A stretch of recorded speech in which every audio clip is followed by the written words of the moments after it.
Me pregunto una y otra vez cómo cuento esta historia. Cómo cuento quién fue mi abuelo.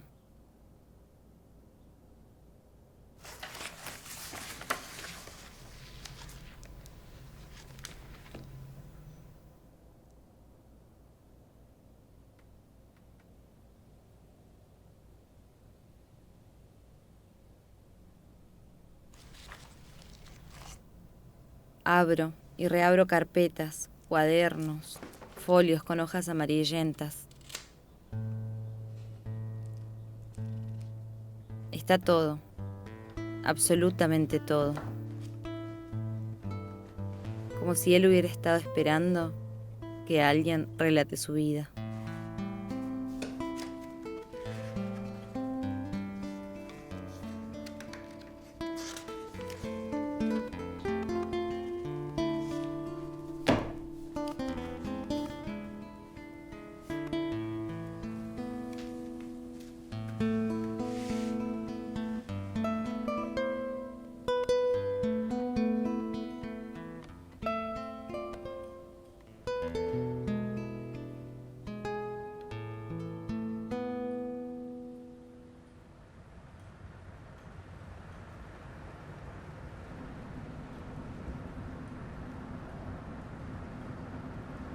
Después de ser maestro rural en el Impenetrable, mi abuelo volvió a Quitilipi como vicedirector de una escuela primaria. Aquí ve la cantidad de adultos que fueron niños sin posibilidades de educación. Entonces reunió un grupo de jóvenes maestros que veían lo mismo que él. Y crean una escuela primaria para adultos, la Universidad Popular y la Carrera Nacional de Docente. Ahí va la primera huella en su camino.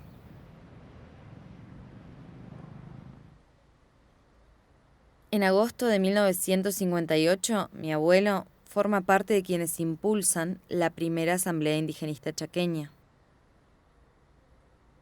Esta asamblea propuso crear un organismo autárquico con recursos financieros suficientes, además de promover y construir escuelas rurales y resolver de manera imperiosa la tenencia de la tierra.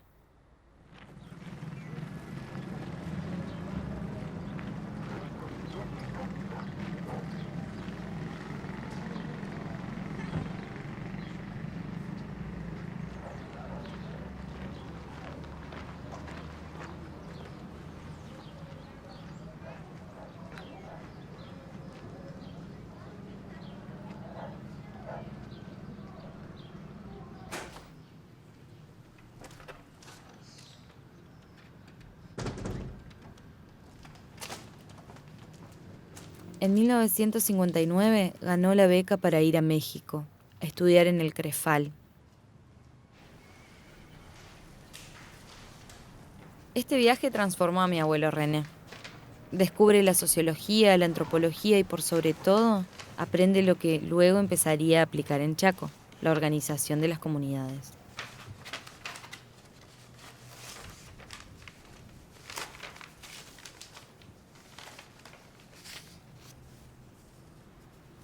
Apenas regresó a Quitilipi, trabaja incansablemente para concretar el primer paso: la creación de la Asociación Amigos del Aborigen en 1962. Esther, ¿cómo se crea la Asociación Amigos del Aborigen o por qué se crea, digamos? Como él viene de haber hecho los cursos en México en su momento, de la promoción comunitaria, etcétera, etcétera, comienzan a trabajar con el doctor Burley en la Asociación Amigos del Aborigen con un grupo de personas de la localidad para lograr la promoción de ese grupo de gente, digamos. Uno de los pilares en el que se basaba la promoción era la educación. Decía Sotelo que sin educación no hay desarrollo posible de comunidades. En el 65 empezó la campaña de alfabetización para adultos. Trabajábamos nosotros y un día a la semana teníamos actividades sociales y visitábamos las casas y motivábamos que los manden a los chicos a la escuela, porque ni mandaban los chicos a la escuela, nada. Y una señora a la que íbamos de visita, ella nos enseñaba a hablar en toba, palabras así sueltas. En su momento su hijita fue alumna mía en el grado. Y estábamos haciendo una cartilla para adultos, los maestros, y queríamos ponerle Amanecer, el nombre de Amanecer. Entonces le digo a la nena, anda, decirle a tu mamá, pregúntale a tu mamá cómo se dice cuando sale el sol, la mañana, cuando amanece, cuando sale el sol. Y escribíme acá. Pero estaba en el grado el hijo del policía, el hijo de la maestra, el hijo del enfermero, el hijo de toda la gente que trabajaba ahí. ¿Eso en la 14? En la 14. Y ella se levanta con una rabia, la nena, la hija de la señora que me enseñaba a hablar a mí. Y ella me dijo, ¿usted se cree que mi mamá es india? Porque yo la puse en evidencia que ella sabía hablar el idioma delante de todos los otros chicos que no eran aborígenes, ¿viste? Porque como que tenían vergüenza.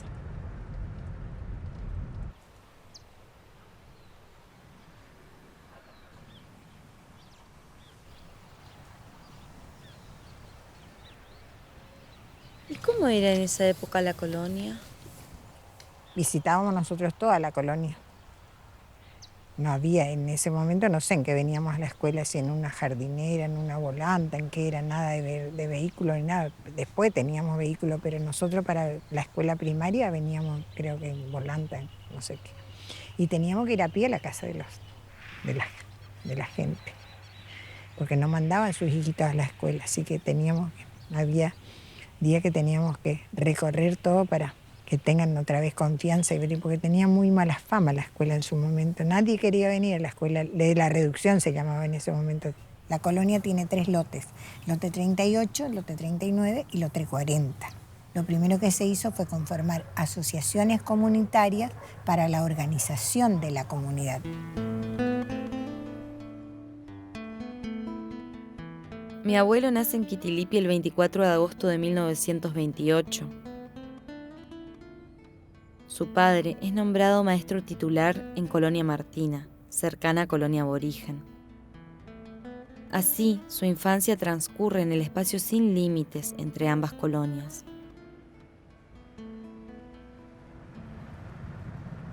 Su papá era maestro como todo el resto de la familia, porque era una familia de maestros que tenían como valor máximo la educación y que por lo que se ve siguió siendo un poco así, porque por lo que escucho que me cuentan todos, era muy estricto en todo lo que tenía que ver con las responsabilidades y sobre todo con el estudio, y bueno, es lo mismo que se transmitió después de que él no estuvo más para con nosotros.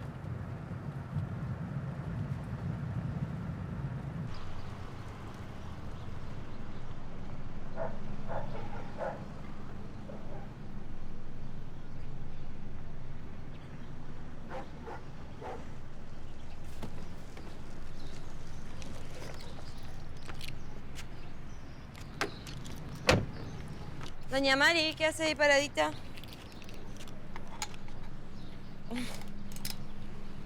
¿Haciendo gimnasia?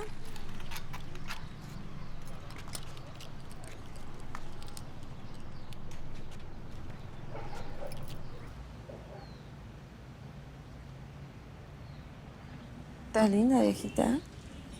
Ay, la chiquita, mi hermana no. ¿Viste qué estamos haciendo? ¿Eh? ¿Viste qué estamos haciendo?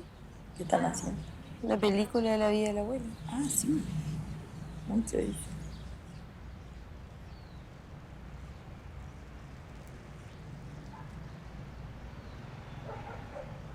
Que me voy a ver.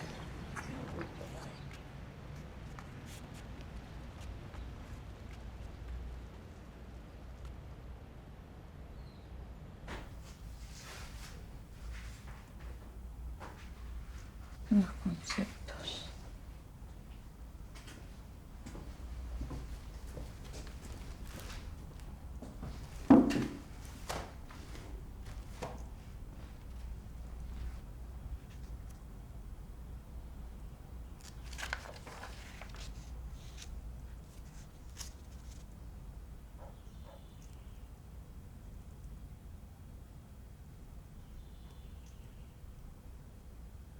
En marzo del 74 comencé a trabajar ahí.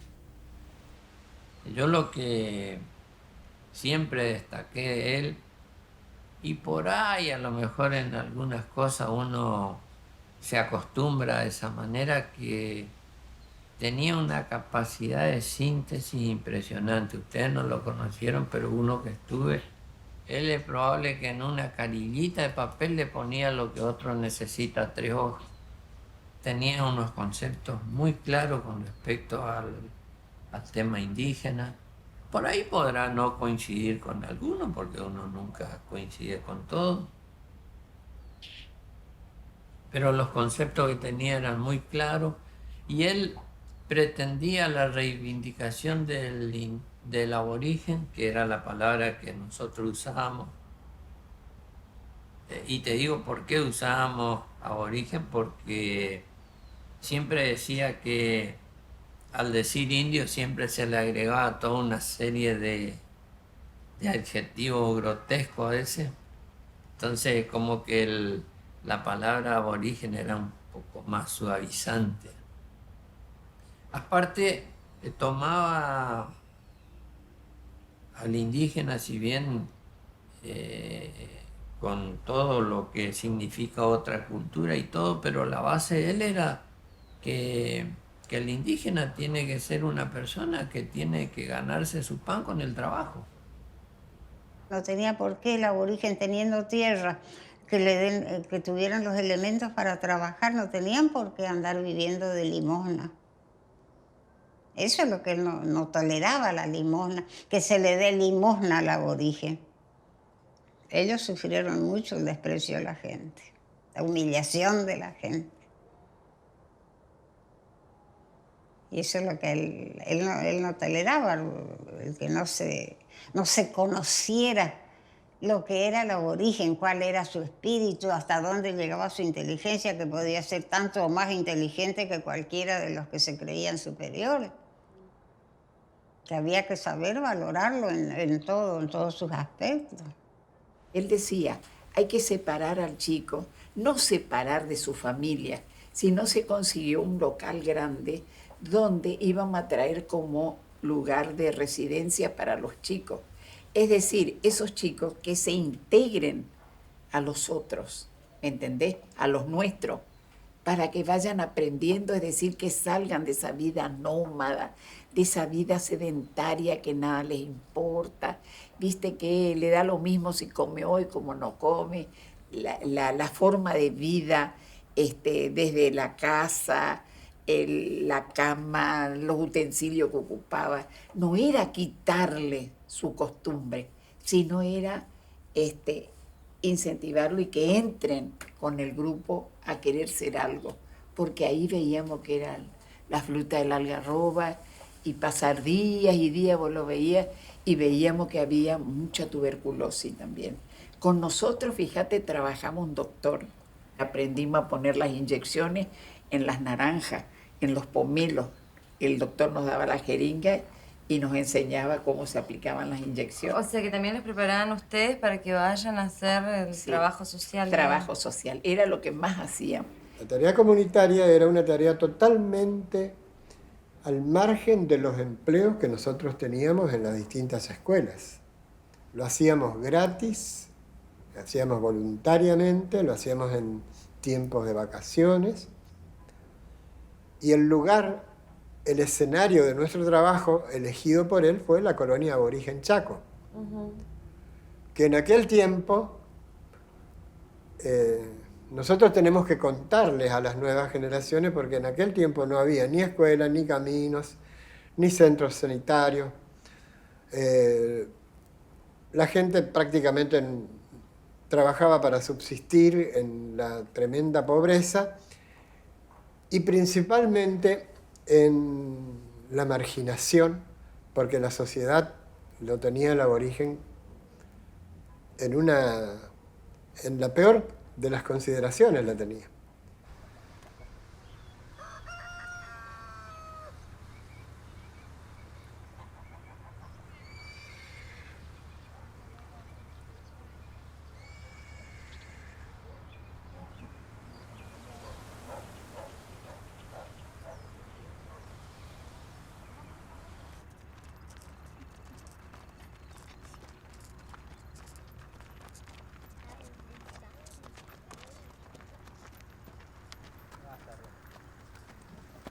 colonia.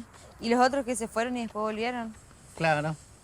Rafael Benítez, por ejemplo, estuvo en La Matanza y General San Martín. A ver, yo voy a repasar si me queda. Rafael Benítez, que sí está vivo, es de La Matanza y San Martín. Quinto Fleita, ¿de dónde era? Él era capataz de acá del personal. Seferino Casco era de acá y era la mano derecha de Sotelo. Raimundo Barriento era de La Matanza y de acá. Todos eran de acá. Fueron nada más delegados fueron- a esas comunidades nomás. Todos eran Claro. de acá. Es que eran Pero de se allá. fueron a trabajar. Pero de acá fueron enviados como delegados a esas zonas. Al igual que Ávalo, Héctor. Ya los Héctor Rubén vive también. Vive Y está acá nomás la abuela. Bien. ¿Y ese a dónde fue? a 10 de mayo Estuvo el 10 de primero. mayo. 10 de mayo. Y él también estuvo ahí desde los Sí, él 70. estuvo Sí. en esa época. Buenísimo.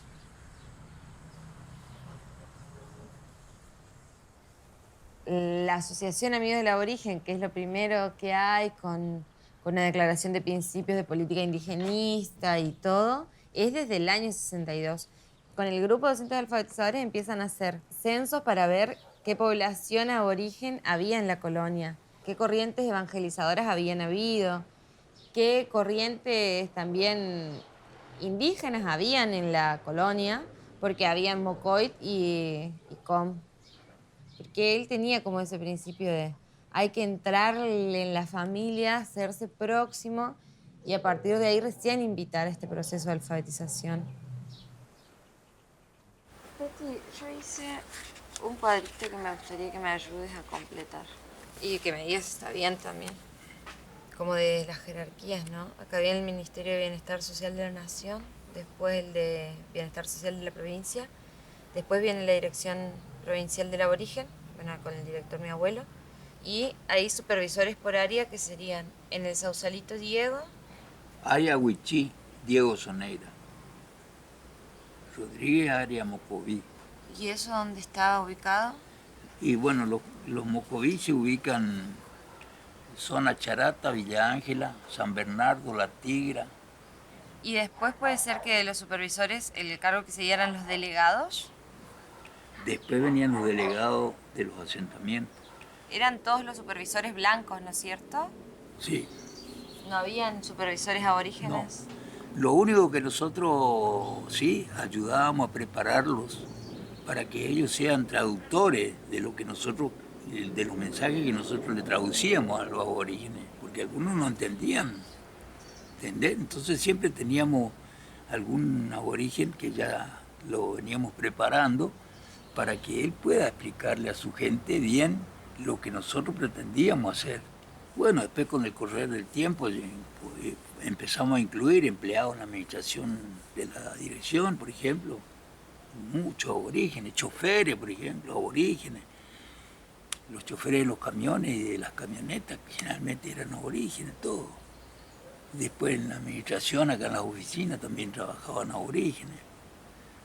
Se fue incorporando algunas herramientas, se le enseñaba el manejo de esas herramientas, todas esas cosas para que el día de mañana, desaparecido Sotelo, desaparecido Estácul, desaparecido Acosta y todos los que estábamos en este tema,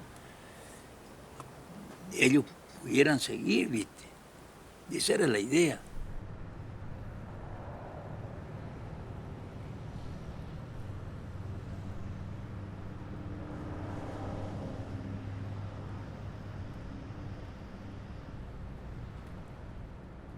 Nosotros nos presentamos a la provincia para ofrecer el servicio para ir para aquel lado.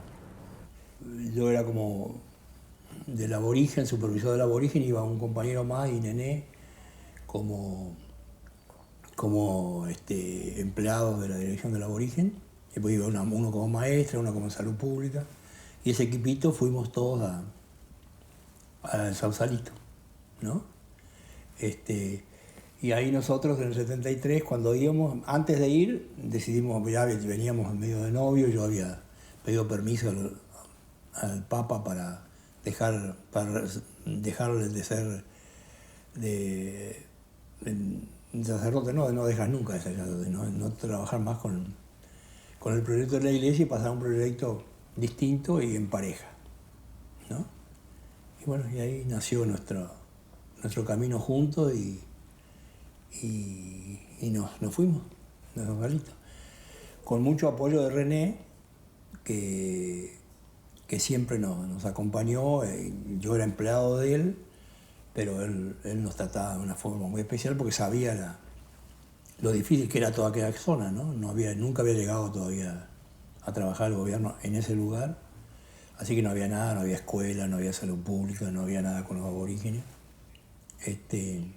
Empezamos a trabajar con la comunidad aborigen, con el apoyo de la dirección del aborigen que nos mandaba los medios económicos, o sea, los sueldos de nosotros, que no eran lo más importante, sino la comida de la gente, porque la gente estaba en una situación muy, muy, muy relegada.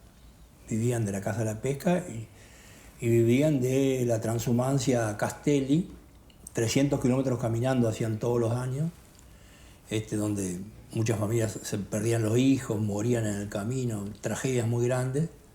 No tenían ni para comer.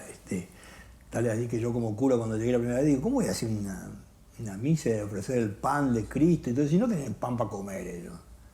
Era muy difícil, gente muy, muy mal, ¿no? Lo que encontramos ahí fue, yo no creía que existía en la Argentina.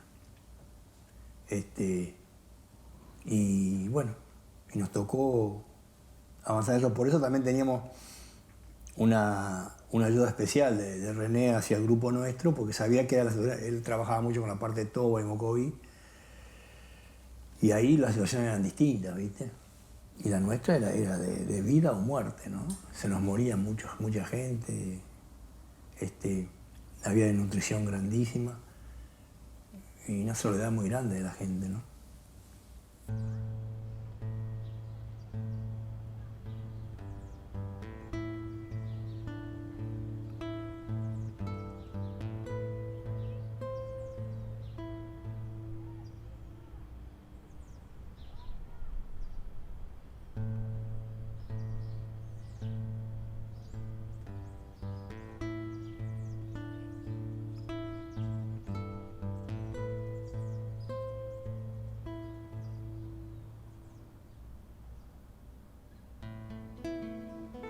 Yo creo que lo que México le aporta fuertemente es lo cultural.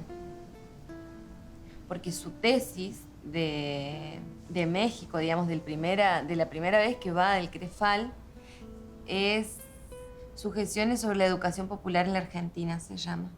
Y empieza hablando la tesis de lo crítico del sistema educativo en la Argentina. En ese momento, estamos hablando del año 59.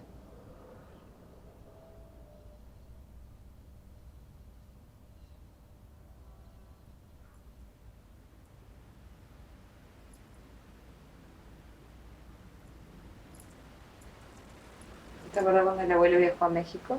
Sí, donde fueron los mejores maestros de cada país se fue René. Yo también me fui con René a no sé a dónde. Siempre viajábamos. En España, creo. ¿Y a qué fue a México el abuelo? Donde fueron los mejores maestros del país. Y después salíamos de vacaciones con René. Siempre anduvimos tanto con él.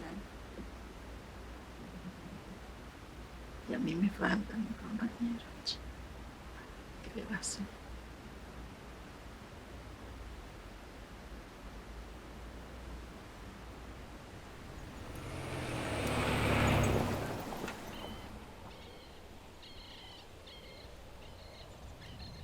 Vivió acá toda su vida, salvo desde los 14 años, que se fue a Corrientes a estudiar para maestro nacional superior en el Colegio Manuel de Estrada, y al recibirse tuvo un breve paso por Laguna Sirena, Corrientes, donde en una casa de un tío de él funcionaba una escuela, un paraje chiquitito. Y después se vino para el Chaco, a Juan José Castelli, armó la Federación de Docentes Chaqueños y fue maestro suplente ahí. Y ahí empezó con la carrera gremialista también. Después consigue un cargo de titular en una escuela de un lugar que se llamaba Paraje Jacarandá, donde en realidad no había nada, pero Eva Duarte de Perón los designa directora a él y como maestra única a su hermana, mi tía Chela. Y van a dar clases allá.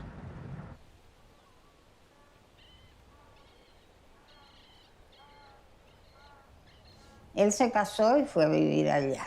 Una vez que estaba casado, bueno, Mari quedó embarazada y era el problema del nene después que iba a nacer.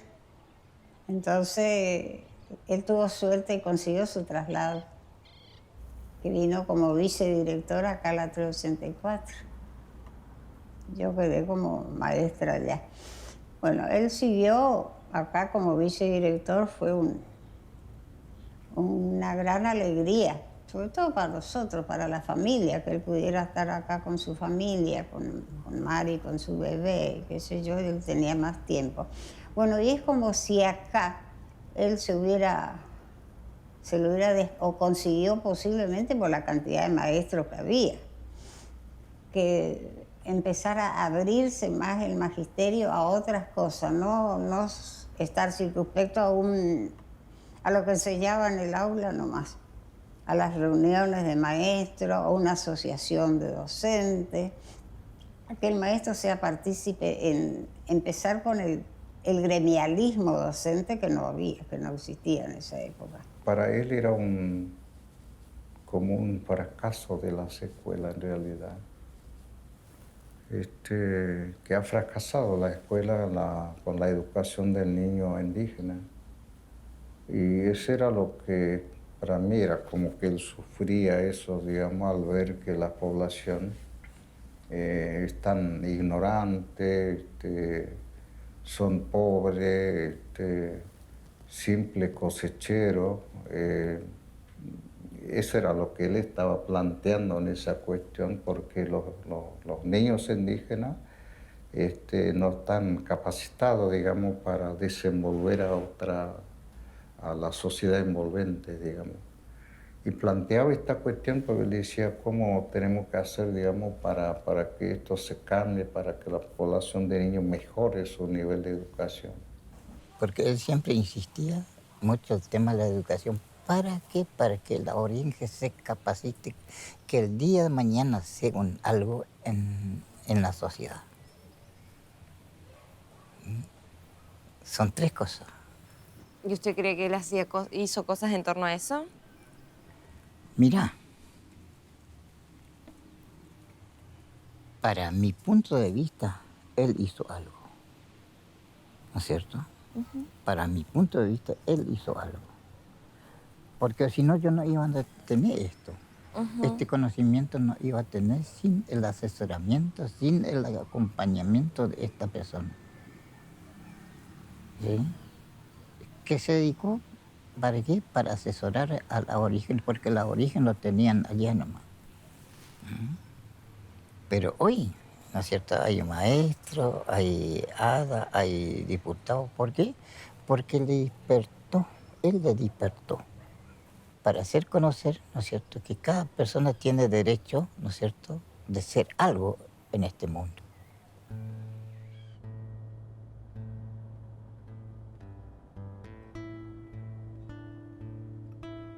A fines del 68, mi abuelo, con la asociación Amigos del Aborigen, realizó en Quitilipi la primera feria de artesanía aborigen chaqueña, donde se reunieron los 4 pueblos originarios de la provincia: Com, Mocoit, Huichí y Vilelas.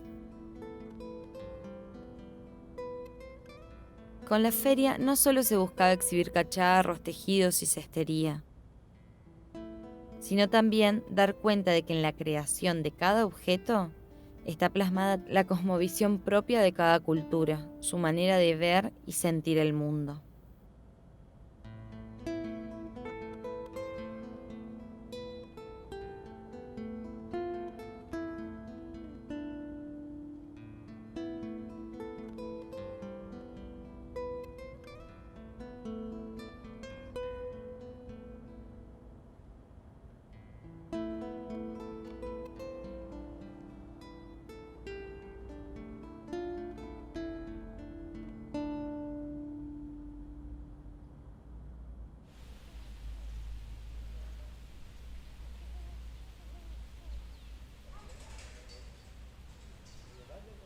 Resistencia, 26 de julio de 1971.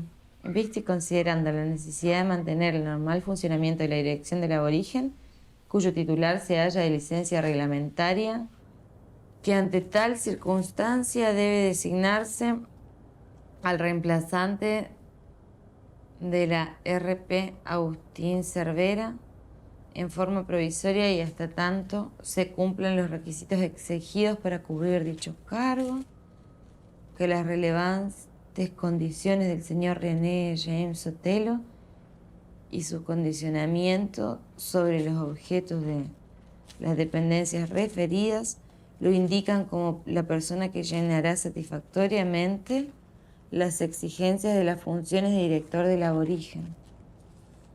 El Ministerio de Bienestar Social resuelve. Artículo 1.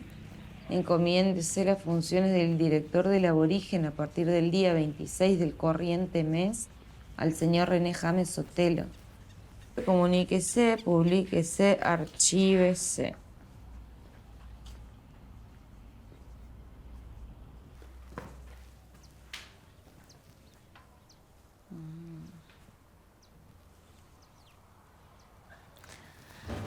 Ay, mira.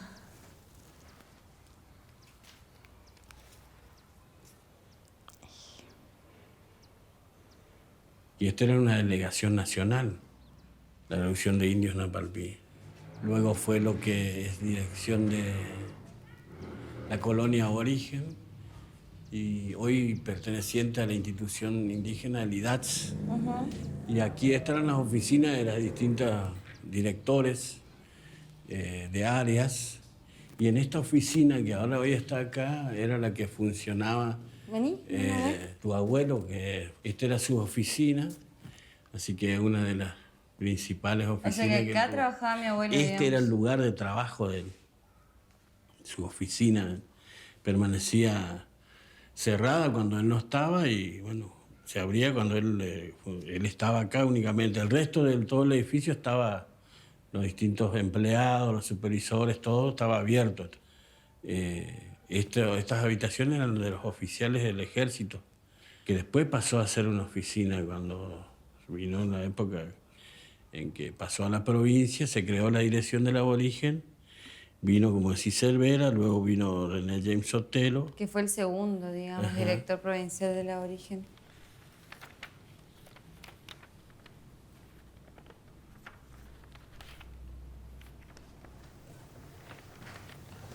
Organizar las acciones atinentes a la producción del acopio y la comercialización de lo proveniente de las actividades agrícola, forestal, ganadera e industrial.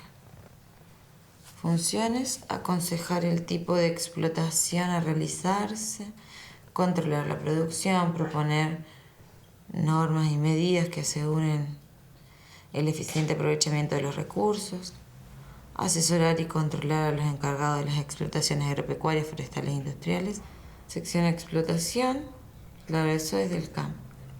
Ejecutar las acciones programadas para el sector productivo agropecuario, integrando la planificación elaborada para el desarrollo económico de las comunidades aborígenes. El algodón aborigen era muy querido. ¿Por qué? Por la limpieza cuando cosechaban. Un algodón nuestro casi siempre está a 1.2 sobre cualquier otro algodón. Ellos entregaban 1000 kilos de algodón, por decir, y bueno, y 500 kilos quedaba para la cuenta. Ahí entre la mercadería, entre la semilla, la arada, la plata en efectivo para la carpida, el veneno, la bolsa, el hilo, todo. Y después el 50% le daban en efectivo la plata a ellos. Y a su vez, señor José, cuando llegaba la época de comprar la semilla para el algodón, ya tenía almacenado ya él para la época de la campaña, porque cuando tiene su campaña, pues, venía a camionar, 3, 4 camiones a llevar el algodón. Y todo me tocaba a mí despachar, porque yo era encargado del algodón también. Y a su vez, entonces, él, no sé cómo será que hacían ellos, pero cuando era la época de la semilla, ya Dagalo traía camionadas de semilla para la gente, y todo depositamos en la colonia, porque era la central, la colonia de origen, y de ahí se repartía a las delegaciones. Y tenían que discutir su presupuesto. Lo hacían, por ejemplo, semilla, veneno, insecticida, hormiguicida, todas esas cosas para curar la plantación. Para eso se hacían jornadas de trabajo. Se hacían en distintos lugares, por ejemplo, en Colonia Aborigen, venían los integrantes de todas las comisiones de toda la provincia y se sentaban cada comisión a discutir el presupuesto. Él le hacía participar a todos los aborígenes a través de esas comisiones para que distribuyan ellos mismos su presupuesto. Yo me acuerdo que cuando llegué a ocupar el cargo del instituto, estaba revisando de un... ¿Qué fuiste vos, presidente del IDAT? Sí, fue el primer presidente del IDAT. Que la producción era del algodón, por ejemplo, era de categoría de A, con el precio dólar era, en esa época. O sea que él tuvo el éxito de que las comunidades lograron cultivar unas 6.700 hectáreas de tierra. Que para mí lo que él hizo era mucho, porque logró, digamos, motivar a la comunidad de hacer uso de la tierra que tiene en su posesión. Él logró un decreto donde el gobierno reservó, sin poner, por ejemplo, superficie específica, nada, pero por lo menos reservó, y era un elemento de defensa para la gente, todas esas tierras a nombre de la Dirección del Aborigen como reserva. Después, con el correr del tiempo, muchas de esas tierras, hoy la mayoría ya son de la misma gente. Algo que no había ocurrido nunca, ¿no? Como política indígena, digamos, ¿no? Uno puede hacer críticas de cuando no vivió lo que se vivía en aquel entonces, ¿no? Y bueno, ¿por qué esto, por qué no lo otro? ¿No? Después aparecen siempre, como siempre, el programa tuvo varios altibajos por los cambios políticos, obviamente. Él empezó en el 70, 69, 70, y después vino el gobierno de Vittel en el 73, ya con otras ideas, ya lo quisieron remover de la Dirección del Aborigen. Después vino el golpe militar del 76, querían desarmar toda la Dirección del Aborigen, pasar todo a los municipios, ¿no? Que no hubiese más. Bueno, ahí la peleó junto con muchas otras gente, entre ellos yo, para cambiar esa orientación. Pero fue un año jorobado el 76, fue bravo.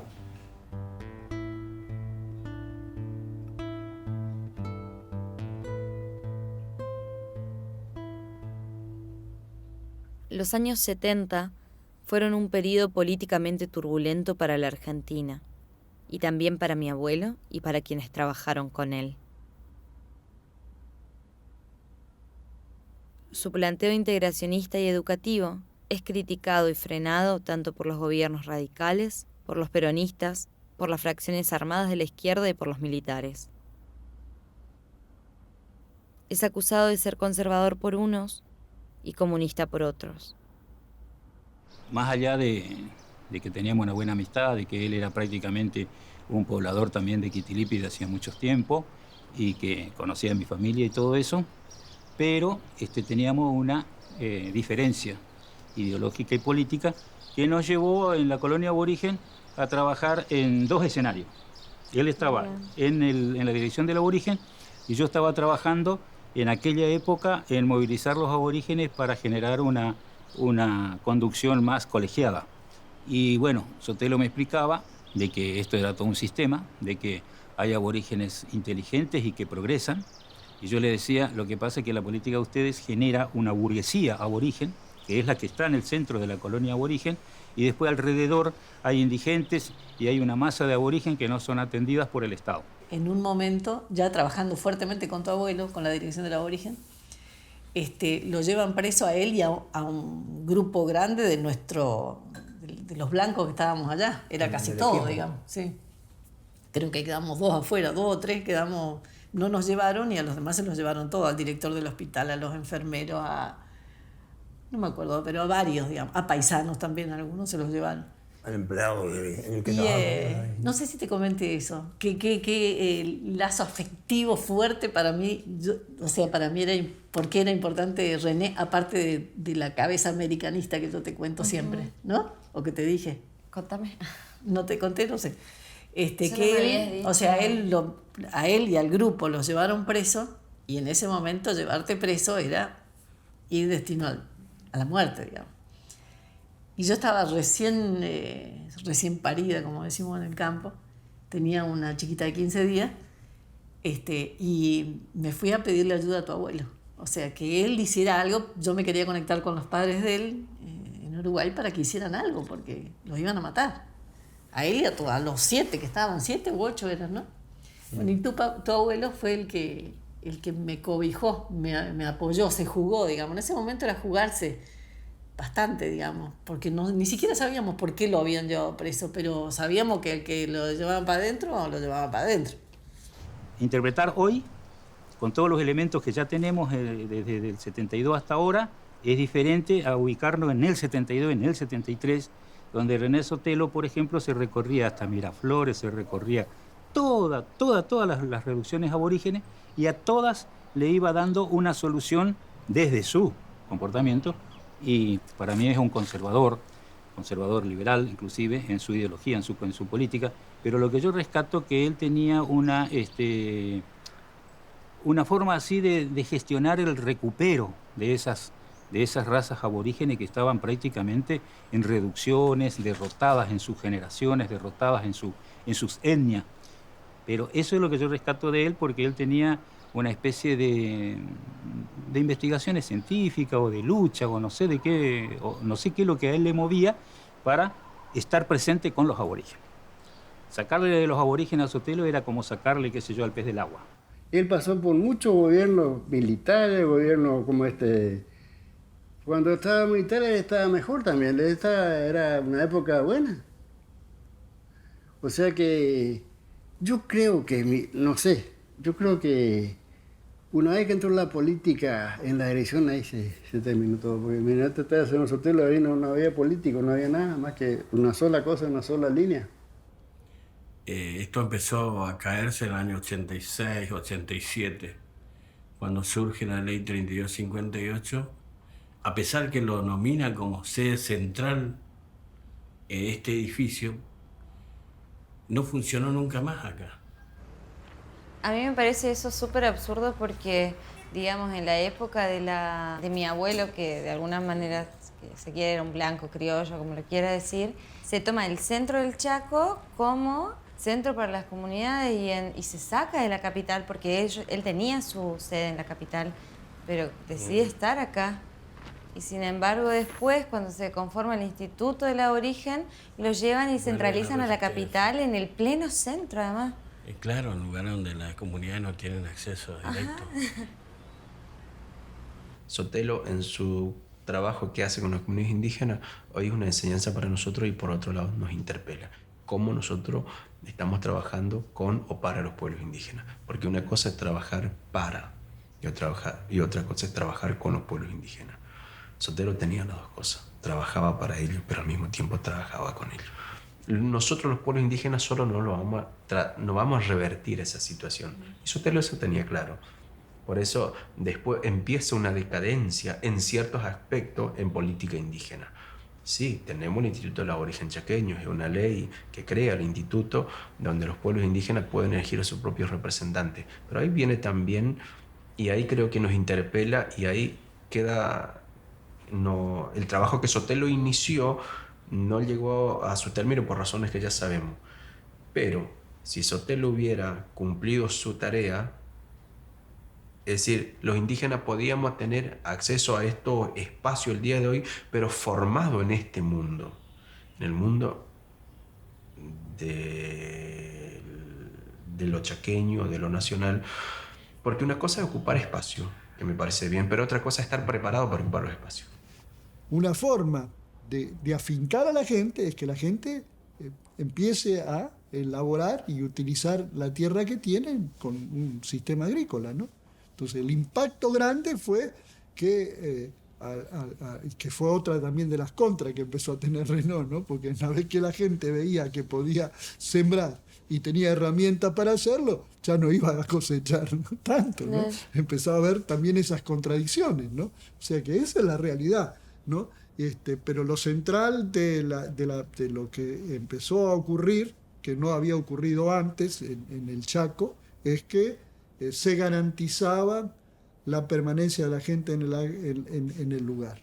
Y eso permitía conservar todavía la tierra, ¿no? El lugar, el territorio, ¿no? Mantener el lugar ancestral, ¿no? Que de la otra forma era prácticamente como que la gente tenía por necesidad de subsistencia migrar.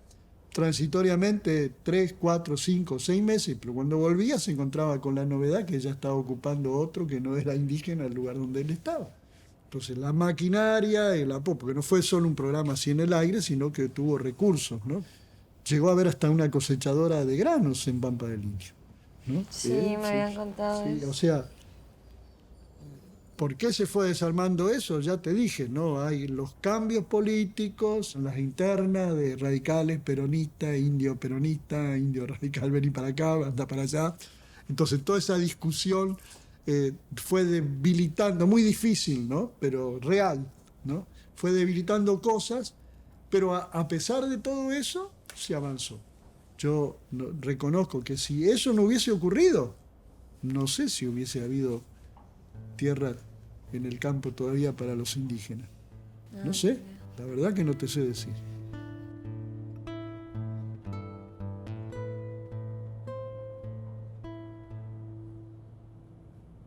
Pensando en las facetas que él tenía, que eran muchas, como docente, como alfabetizador, como gremialista, como indigenista, es un personaje histórico como cualquier personaje histórico que hizo cosas en su vida y pensó con fuerza ciertas posiciones ideológicas, digamos. Va a tener gente que esté de acuerdo y gente que no.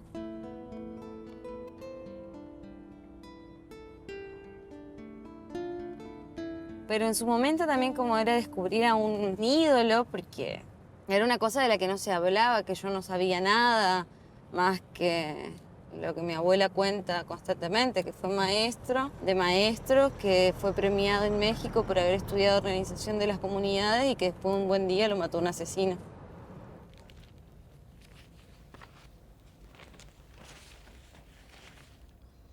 Esto tiene una tierra.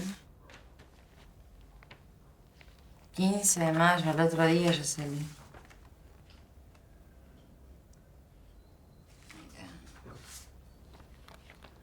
Trágica muerte del titular de la dirección del aborigen René Sotelo, quien venía desempeñando el cargo de hace 10 años.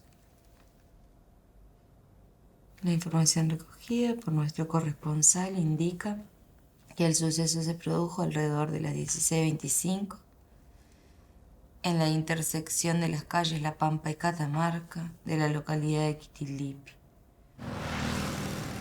Su deceso, que se produjo ayer, sobrevino como consecuencia de las heridas recibidas al ser alcanzado por 2 disparos provenientes de un arma de fuego, revólver calibre 38, ejecutada por Lázaro Tercich, argentino, 42 años, docente, director de la escuela número 14 de la colonia aborigen, desconociéndose hasta el momento los móviles que desembocaron con la muerte de Sotelo. El informe médico indica que Sotelo presentaba herida con orificio de entrada en maxilar inferior izquierdo, orificio perforante en pliego interdigital de los dedos índice y medio del oído izquierdo,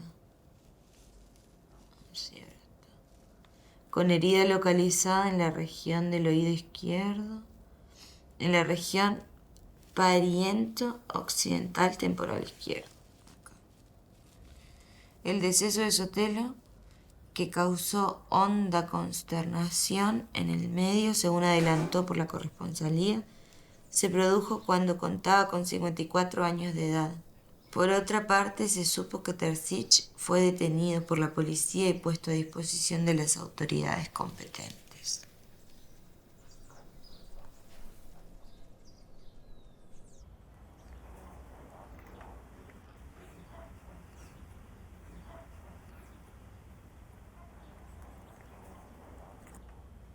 Yo casi no quiero hablar de eso. Porque era una cosa que me tocó de muy cerca.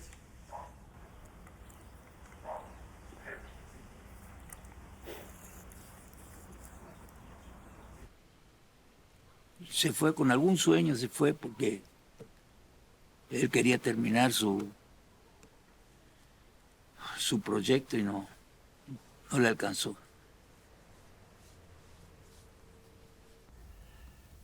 Había un cacique, uno de los jefes de familia, Peñalosa, que... Vive todavía. Vive aquí también, el día lo fuimos a ver.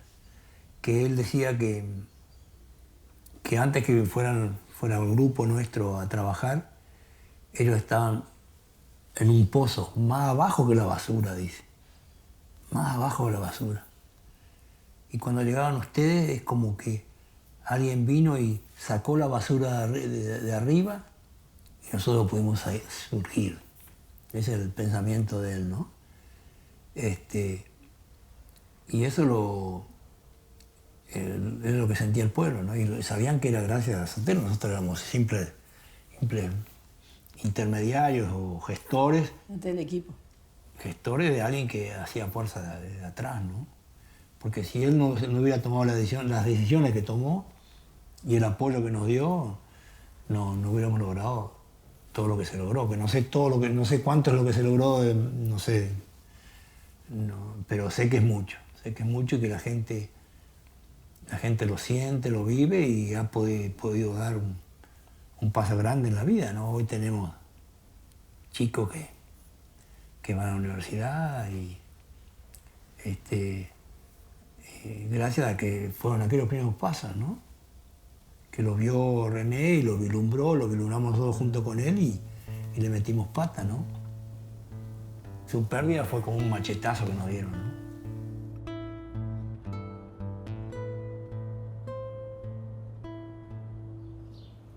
Y la vida a partir del 14 de mayo cambió.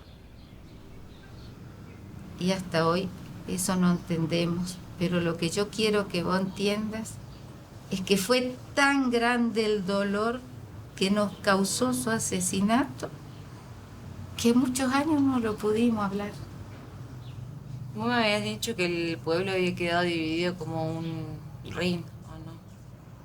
Y porque se armó una marcada, vos sos de un lado, vos sos del otro, cuando la cosa era sencilla. Había un asesino y un asesinado. Era sencilla, pero sin embargo se hizo. Y nosotros éramos vecinos.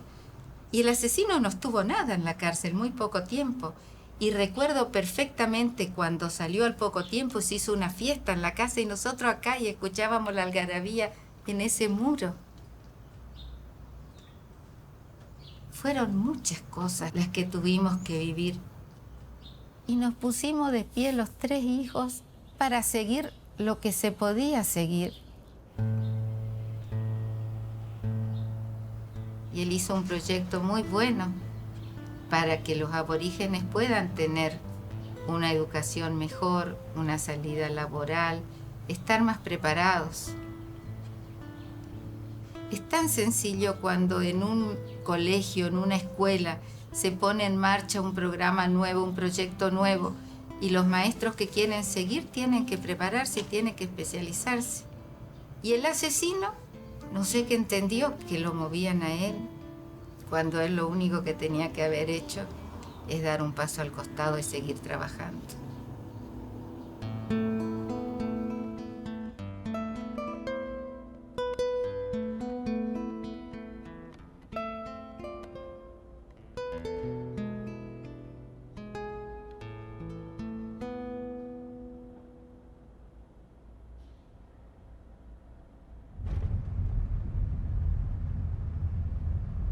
Mi abuelo escribió que comprender la cultura permite comprender las motivaciones de la conducta.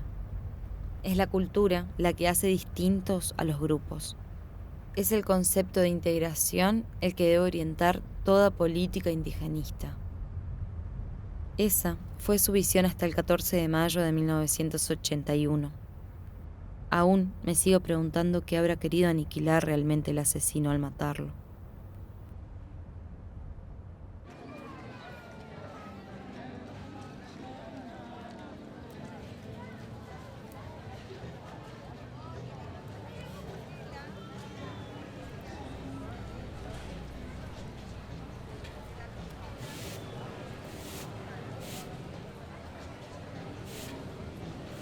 Nosotros nos acercamos a la feria estudiando la vida de mi abuelo, la obra de mi abuelo.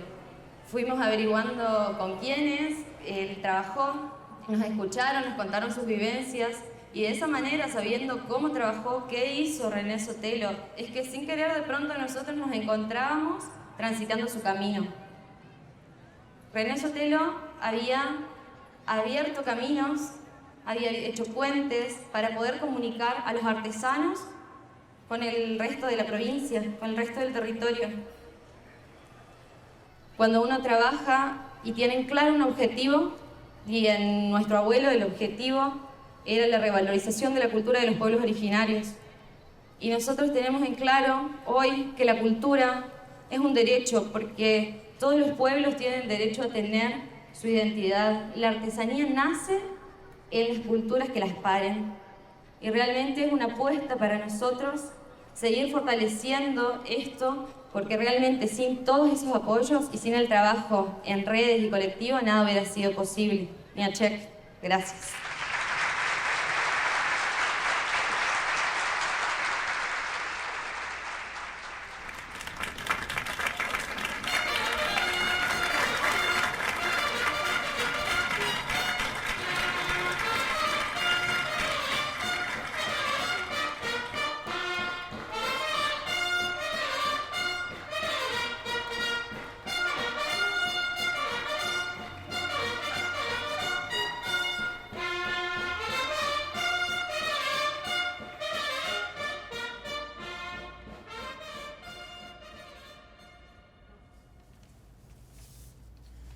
Querida mamita, sé que protestas porque no te escribo, pero mis cartas son también para vos. Esto es desolado y tremendo el esfuerzo que estoy realizando. Trabajo casi sin descanso, pero voy progresando. ¿Qué opinas de la beca México? Yo aún no estoy decidida. Quisiera conversarlo con Mari detenidamente. Sé que el tiempo y la distancia son mucho, pero es lo que siempre soñé allí, al alcance de la mano. Si no voy, habré perdido la última oportunidad. No sabes lo que eso significa para mí. ¿Mejor sueldo? No, no me interesa. Sí, en cambio, lo que aprenderé. Saltaré esa muralla que me estaba cercando allí, en Quitilipi, la modorra conformista. Solo estoy seguro que lo que aprenderé no me lo robará nadie. Mis hijos tendrán un padre que no se acobardó ante nada. Comprendo que es duro decir adiós otra vez a la familia. Sé que mis hijos ya me necesitan. Eso es lo que me hace dudar a veces. Dirás, ¿y por qué te cargaste con hijos? Porque los quiero y los necesito. Sin hijos no me hubiera largado en esta aventura. Lo hago más por ellos que por mí. Sé que la pobre Mari deberá cargar con todo, pero tampoco yo viviré entre rosas, en un medio desconocido con unos pocos pesos, quemándome las pestañas, y después unas prácticas como las que estamos haciendo aquí, entre indios.